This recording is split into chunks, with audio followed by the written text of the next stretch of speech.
वो कृष्णापुरम का अग्रहार था, वेदों के माहिर और पंडित रहने वाली एक जगह। बहुत सुहाना सा वातावरण था। पवित्र गोदावरी नदी, हरे भरे खेतों से भरा एक गांव। उसी गांव का एक वेदों का पंडित नारायणाचार्य और लक्ष्मी का इकलौता बेटा कृष्णमाचार्य। कृष्णमाचार्य भी वेदों में पंडित था। सारे वेदों का ज्ञान उनके कंठ पे था, लेकिन 30 साल होने के बावजूद वो ब्रह्मचारी था। कृष्णमाचार्य श्री कृष्ण भगवान का बहुत बड़ा भक्त था। हर रोज सुबह उठ के पवित्र गोदावरी में स्नान करके श्री कृष्ण भगवान के मंदिर को जाता था। वो हर रोज भगवत गीता पढ़ता था। कृष्णमाचार्य उसी गांव के अग्रहार में वेद पंडितों के बच्चों को वेद और श्लोका सिखाता था। उन सारे बच्चों का कृष्णमाचार्य ही गुरु था। कृष्णमाचार्य को सारे काम आते थे और वो इंसान भी बहुत नेक और अच्छा था, लेकिन उसे हमेशा इस बात का गम होता था कि उसकी शादी नहीं हुई है। वो हर रोज कृष्ण भगवान के मंदिर को जाकर उनसे यही विनती करता था, हे स्वामी श्री कृष्ण भगवान, आपके 16,000 गोपिकाएं थी। क्या मेरे लिए किसी गोपिका को पैदा नहीं किया आपने? इस जन्म में क्या मेरा विवाह की योग्यता नहीं है? ऐसे उन्हें पूछते रहता है। ऐसे ही एक दिन वो उसके घर के बरामदे में बैठकर पंचांग श्रवण पढ़ते रहता है। ठीक तभी 3 आदमी उसके पास आते हैं। आए हुए वो तीनों उनके अपने अपने नाम कहते हैं।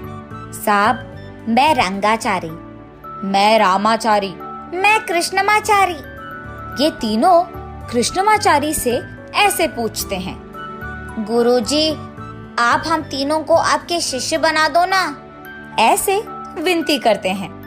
हम भी वेद पढ़ना चाहते हैं गुरुजी। इस गांव के सारे लोग सिर्फ आप ही को कहते हैं वेदों का पंडित, इसीलिए हमको आप ही से सीखकर आपकी तरह बनना है। हम आपके सारे कामों में मदद भी करेंगे।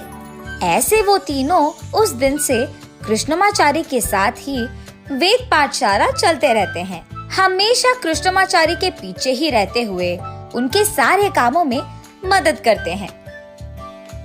और क्योंकि ये तीनों थोड़े येड़े थे, कृष्णमाचारी को इनके कारण सिर दर्द आता था। कुछ समय बाद कृष्णमाचारी के माता पिता उसके लिए एक रिश्ता लाते हैं और 15 दिनों में उसकी शादी पक्की करते हैं। जब उसके शिष्यों को ये बात पता चलती है तो वो, गुरुजी, आपको हमें एक वचन देना होगा। आपके शादी से संबंधित हर काम हम तीनों ही करेंगे।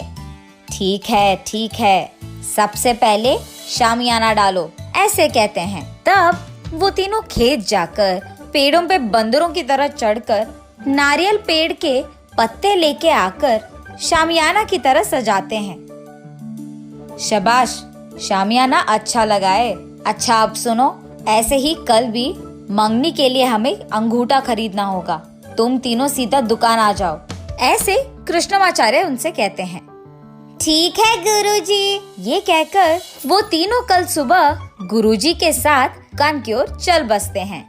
गहनों के दुकान जाकर वहाँ सभी अंगूठे देखते रहते हैं, मगर ये तीनों बगल में जाकर, अरे सुनो, गुरुजी की शादी है तो हमें भी अच्छा दिखना है, तो हम भी एक एक अंगूठा ले लेंगे। ये फैसला करके खुद के लिए एक एक अंगूठा ले लेते हैं। उसका बिल लिखवा के सीधा गुरुजी के पास ले जाकर, गुरुजी, हमारी शॉपिंग हो गई है, ये लीजिए हमारा बिल, आप बिल भर के आ जाइए। ये कहकर वो तीनों वहाँ से चले जाते हैं। उनकी इस काम से भले ही कृष्णमाचार्य को गुस्सा क्यों ना आए, वो कुछ नहीं कहते हैं, लेकिन घर पहुँचते ही उनपे बहुत गुस्सा करता है। छिछी, बेकार हो तुम लोग, अब से मैं तुम लोगों को कहीं लेकर नहीं जाऊंगा। ऐसे वो क्रोध में बात करके वहाँ से चले जाते हैं। उसके बाद एक दिन कृष्णमाचार्य अपनी शादी की कार्ड प्रिंटिंग करवाने के लिए इन तीनों को भेजता है। तब वो तीनों, जी गुरुजी, कहकर कार्ड छपवाने जाते हैं। उस कार्ड के आखिर में आमंत्रण करने वाले की जगह गुरु की शिष्यों करके लिखा होता है। गुरुजी ये देखकर आमंत्रण करने वालों की जगह तुम लोगों का नाम क्यों लिखा है, ऐसे गुस्सा करते हैं, जिसका जवाब ये तीनों ऐसे देते हैं। गुरुजी, आपके शादी के सारे काम हम ही कर रहे हैं ना।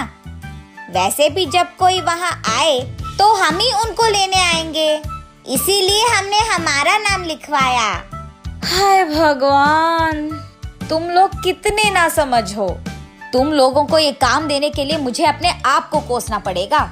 ये कहकर वो अंदर चले जाते हैं।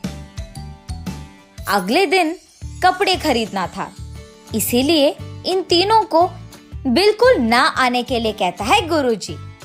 अरे गुरुजी तो ऐसे ही कहेंगे, कल हम अगर उनकी शादी में अच्छे नहीं दिखे तो कैसे, फिर वापस गुरुजी ही बुरा मानेंगे। वैसे भी हम ही तो सारी शादी की जिम्मेदारी ले रहे हैं। ऐसे वो अपने आप को समझाकर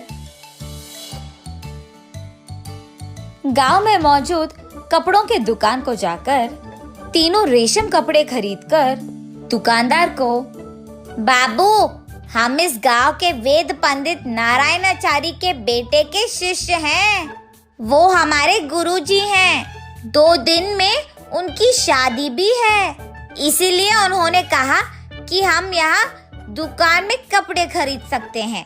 पैसे वो खुद भर देंगे। हम अभी कपड़े ले जाएंगे, तुम शाम को उनसे पैसे ले लेना, ठीक है? ये कहकर वो वहां से चले जाते हैं। जब तक कृष्णमाचार्य शहर से वापस लौटता है, वो दुकानदार उसके घर के बाहर इंतजार करते हुए दिखता है।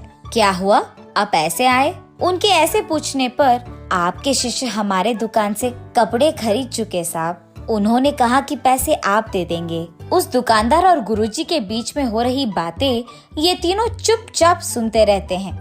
उन तीनों को कोसते हुए कृष्णमाचार्य उस दुकानदार को पैसे देता है।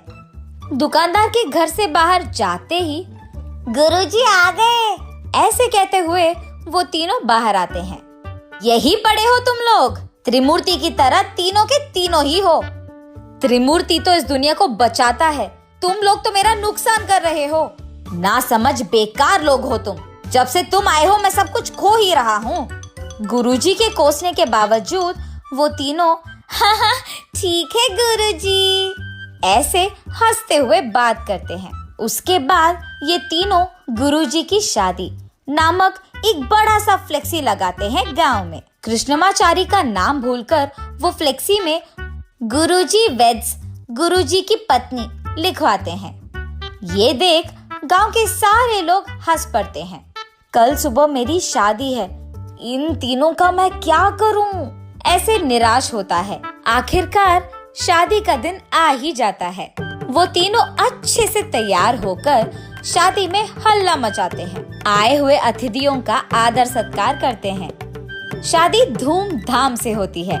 शादी के बाद पत्नी के साथ घर आए हुए गुरुजी से ये तीनों दरवाजे पे उनको रोक के पूछते हैं, गुरुजी, वैसे आपने शादी क्यों किया? ऐसे पूछते हैं। ये सुनकर कृष्णमाचार्य अपने आप को कोसता है और कृष्णमाचार्य को देख सारा गांव हंस पड़ता है। शुभ।